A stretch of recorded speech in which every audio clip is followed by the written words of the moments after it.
तो नमस्कार साथियों, इस समय हूँ जिला मैनपुरी में और मैनपुरी की अगर बात करूं तो आप समझ सकते हो इस समय मैनपुरी की राजनीतिक सरगर्मियां बढ़ी हुई हैं। और उसका सबसे बड़ा कारण है कि वर्तमान में समाजवादी पार्टी के मुखिया अखिलेश यादव ने करहल विधानसभा सीट को छोड़ा है। और वहां इतने सारे दावेदारों ने शायद प्रदेश उत्तर प्रदेश की किसी सीट पर इतने दावेदार आपको देखने को मिले। सारी पार्टियां वहां दमखम के साथ चुनावी मैदान में उतरने वाली हैं, चाहे आम आदमी पार्टी की बात करूं, चाहे आजाद समाज पार्टी की बात करूं, चाहे बीएसपी की बात करूं, यहां तक कि जयंत चौधरी भी मूड बना चुके हैं कि इस बार करहल में अखिलेश यादव को सबक सिखाना है। अब सबक सिखा पाएंगे या वास्तविक धरातल पे स्थिति क्या होने वाली है, क्योंकि अखिलेश यादव भी असमंजस की स्थिति बने हुए हैं कि ऐसा कौन व्यक्ति होगा जिसको मैं चुनावी मैदान में उतारूं और मेरी परंपरागत सीट सलामत बनी रहे। हालांकि सियासी गलियारों में चर्चा ये है कि मैनपुरी से पूर्व सांसद तेज प्रताप यादव वहां से संभावित प्रत्याशी हो सकते हैं। उसी कड़ी में हमारे साथ बात करने के लिए उपस्थित है अभी हाल ही में सर्वजन सुखाय पार्टी के का गठन हुआ था 2024 में। तो बात करने को और जानने का प्रयास करता हूं कि वास्तविक किस तरीके की सर्वजन सुखाय पार्टी की तैयारी चल रही है। अमन जी, सबसे पहले तो आपका स्वागत है। नमस्कार जी, पत्रकार महोदय, जो आपने अपने इस चैनल पे हमें बोलने का मौका दिया है। और जैसा कि मैं आपको बताऊं, लोगों के मन में एक अहम भूमिका चल रही थी कि लोकसभा मैनपुरी चुनाव होने के बाद कि सर्जन सुखाय पार्टी विलुप्त हो गई है, खत्म हो गई है। तो मैं उन लोगों को एक बार सूचित करना चाहूँगा कि सर्जन सुखाय पार्टी करहल विधानसभा में बहुत ही अपने अच्छे तरीके से चुनाव को लड़ने जा रही है। और चुनाव सर्जन सुखाय पार्टी ही मेन वो करहल में चुनाव लड़ेगी। इसके बाद हम अपना चुनाव सर्जन सुखाय पार्टी से हमारी पार्टी कैसे चुनाव लड़ेगी, किस रणनीति पे चुनाव लड़ेगी, उस हिसाब से जैसे हमारा जातीय समीकरण भी है कुछ, उसके बाद नहीं, आप जाति समीकरण की बात कर रहे हो, अगर देखा जाए करहल विधानसभा जो है यादव बाहुल्य सीट है और आपकी पार्टी का जो लोगो रहा है वो विभाजन की राजनीति रही है। कहीं ना कहीं अगर लोकसभा में देखा जाए जिस तरीके से आपकी पार्टी के राष्ट्रीय अध्यक्ष ने दम्भ भरा था, लेकिन वो अपेक्षाकृत परिणाम नहीं आए और 60-65 हजार के आसपास जो बीएसपी का परंपरागत वोट था उसी के आसपास सिमट के रहे। ऐसा है कि जैसे मैं करहल का अब बात कर रहा हूँ, करहल विधानसभा की, तो उसपे यादव बहुमूल्य 1,25,000 के समथिंग में यादव वोट है। तो जैसा कि आप बता रहे हैं इस चीज़ को कि ऐसा कुछ नहीं है, हमारी पार्टी जो डीएपी का फ़ॉर्मूला लेके चल रही है। अच्छा, एक एक पीडीएफ था अखिलेश यादव का, पीडीएम आया अनुप्रिया पटेल का, आपका डीएपी आ गया। किसानों को डीएपी मिल नहीं पा रही, आप डीएपी लेके हमारा किसानों का जो है डीएपी आ गया है, दलित, अल्पसंख्यक और पिछड़ा। हम सभी लोगों को अपना हमने सर्जन सुखाय पार्टी से हमारा डीएपी जो किया है उसी को हम लेके चलेंगे। इसी के ऊपर हमारा करहल का विधानसभा का चुनाव होगा। और जातीय समीकरण की बात करूँ तो अलग-अलग जातियों से सभी लोग मतलब उसमें 1 लाख, सवा लाख के समथिंग में करैल में यादव वोट है। उसके बाद हमारा बघेल वोट है, क्षत्रिय वोट है, उसके बाद शाक्य समाज का वोट है। तो लगभग मिला के 3,71,000 के समथिंग में हमारा जो वोट है टोटल बनता आपको है। क्या लगता है कि पीडीए में आपने पी पीछे कर दिया, डी आगे ले आए, उससे क्या लगता है कि आपका डीएपी पीडीए का मुकाबला कर पाएगा? पीडीए कहना चाहूँ तो पीडीए वैसे विलुप्त हो चुका है, क्योंकि अभी आपने देखा होगा जो माननीय नेता सदन दल में विपक्षी दल में बनाए गए हैं गुप्ता जी, तो हमें नहीं लगता है कि पांडे जी बनाए। पांडे जी, तो हमें नहीं लगता है कि पीडीए अब रहा है। नहीं, आप कह रहे हो पीडीए नहीं रहा।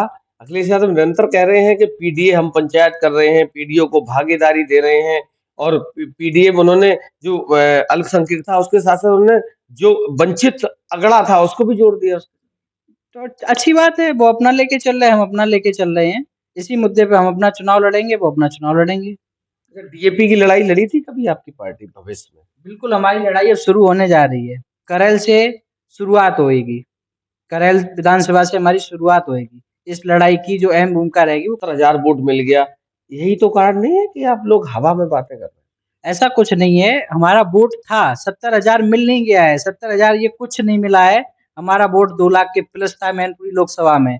लेकिन कुछ साजिश के तहत उस वोट को ले लिया गया है। कैसे क्या किया वो साजिश सभी को पता है क्या हुई थी उसके तहत। वोट कम कर दिया गया, इसलिए लास्ट टाइम में थोड़ा हमारा वोट कम हुआ, लेकिन मेरा वोट 2 लाख के ऊपर था मैनपुरी लोकसभा में। और मैं विधानसभा करेल की बात करूँ तो करेल में भी अच्छा वोट है हमारा, मीटिंग हुई है और लगातार कंटिन्यू मीटिंग चल रही है। हमारे पार्टी के कार्यकर्ता, सर्वजन सुखाय पार्टी के कार्यकर्ता लगातार पूरी विधानसभा में डोर टू डोर अभी से जाने लगे हैं और अपना-अपना जो है संपर्क चालू कर दिया है सभी नहीं, ने। आपने संपर्क अच्छी बात है। आपने कहा कि मेरा वोट था, कुछ घटनाक्रम ऐसे जिले में बदले जहाँ से चीज़ें डाइवर्ट हो गईं, बहुत सारी चीज़ें रहीं। क्या लग रहा है आपको कि वास्तविक आपकी पार्टी, चूँकि विपक्ष की अगर बात करूँ तो आपके विपक्ष में भाजपा चुनाव लड़ेगी, आपके विपक्ष में सपा चुनाव लड़ेगी, जिनका वास्तविक इस समय उत्तर प्रदेश में तूती बोल रही है अगर देखा जाए तो कैडर जमकर बोल रहा है। भा सब समाजवादी पार्टी ने भारतीय जनता पार्टी को बैक फुट पर लाकर खड़ा कर दिया उत्तर प्रदेश में। आप कह रहे हैं हम करेल जीत।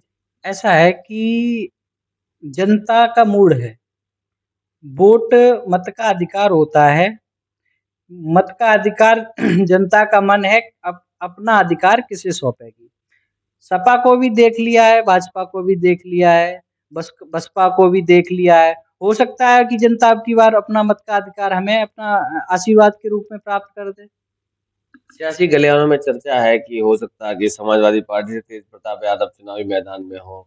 दूसरी तरफ भारतीय जनता पार्टी से उनके ही फूफा धर्मेंद्र यादव के बहनोई, अखिलेश यादव के बहनोई चुनावी मैदान में हो सकते हैं बीजेपी से। आपकी पार्टी से कौन प्रत्याशी हो सकता देखिए, हमारी पार्टी से जो भी प्रत्याशी होगा, दमदार प्रत्याशी होगा और बहुत ही जल्द प्रत्याशी का नाम आपके सामने आ जाएगा।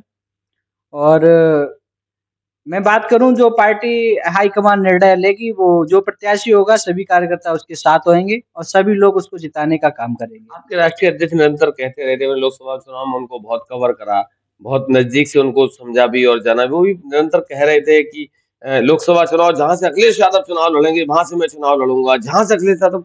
बहुत सारी आपने भी सुना होगा, लेकिन अखिलेश यादव के डर के मारे उन्हें लगा कि कन्नौज से बहुत करारी हार होगी, वो मैनपुरी आके कूद पड़े। ऐसा कुछ नहीं है, क्योंकि माननीय राष्ट्रीय अध्यक्ष जी ने मैनपुरी से पहले ही पर्ची फाइल कर दी थी, उसके बाद कन्नौज से हुई।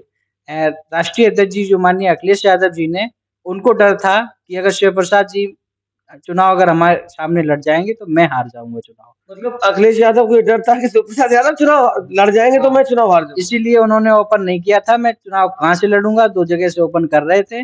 लास्ट में जब उनकी मैनपुरी पर्ची फाइल होगी तब उन्होंने अपना फाइनल किया कि मैं कन्नौज से चुनाव लड़ूँगा। तो करहेल की क्या तैयारी है? करहेल की देखिए 444 बूथ है हमारे, 444 बूथों पे हमारे बूथ वाइज भी तैयारी चल रही है? जी, बूथ लेवल पे हमारी पार्टी पहुँच चुकी है इस टाइम पे करहेल में और बूथ पे तैयारी बहुत ज़बरदस्त तरीके से 444 बूथ है। प्रत्येक कैंडिडेट को जैसे एक सेक्टर प्रभारी के नाम से नियुक्ति की जाएगी कि 8-8, 10-10 बूथ एक-एक व्यक्ति को हम लोग देंगे और उसकी ज़िम्मेदारी रहेगी, अब हमको ज़्यादा नहीं भागना है, इधर-उधर नहीं दौड़ना है। 8 या 10-10 बूथ हम लोगों को एक-एक व्यक्ति 2-2 व्यक्तियों के बीच में बाँटना है और उस हिसाब से उस रणनीति से तैयारी करेंगे कि ब्लॉक वाइज हमें क्या करना है, ब्लॉक में क्या करना है, पंचायत में क्या करना है। उसके बाद जैसे नगर पंचायतें भी हैं करहेल में, तो उन नगर पंचायतों में मुझे क्या करना है, कैसे वोटर्स को समझाना है, क्या करना है, उस हिसाब से बड़ा रणनीति से चुनाव।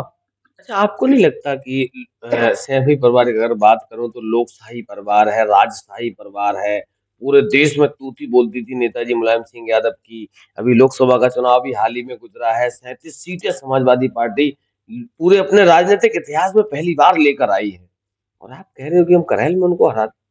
समय बताएगा, वो तो समय बताएगा। जनता का मन का मत का अधिकार मैं बता चुका हूँ, मत का अधिकार है। जनता जिसे चाहेगी, जिसको चाहेगी उसको बना देगी जनता। इसमें कोई किसी का दबाव नहीं होता है और किसी की संपैतृक सीट नहीं है करहेल, जो कि उनकी संपैतृक सीट है, उनकी हमेशा रहेगी। वो सीट बदलाव होती रहती है, ऐसी बात नहीं, जनता के ऊपर है। अब इस समय अगर पूरे उत्तर प्रदेश की बात करूं तो लगभग 10 विधानसभा सीटों पे चुनाव होने वाला है, क्योंकि बहुत सारे सांसद बन गए हैं, एक दो लोग दिवंगत भी हुए हैं, इस वजह से सीटें खाली हुई हैं। तो देखने वाली बात ये होगी कि अभी आने वाला जो महीना है, आने वाला जो समय है, बहुत ज्यादा उत्तर प्रदेश की राजनीति में गर्माहट लाने वाला है, क्योंकि दोनों पार्टियां, सत्ता पक्ष और विपक्ष, पूरे दमखम के साथ चुनावी मैदान में होंगे। हालांकि क्षेत्रीय पार्टियां भी अपना दम आजमाएंगी, देखने वाली बात ये होगी कि वास्तविकता नतीजे क्या होंगे, उसी के आधार पे आने वाले 2027 का विधानसभा चुनाव होने वाला है। तो लगातार मेरे साथ बने रहिए, तब तक के लिए नमस्कार।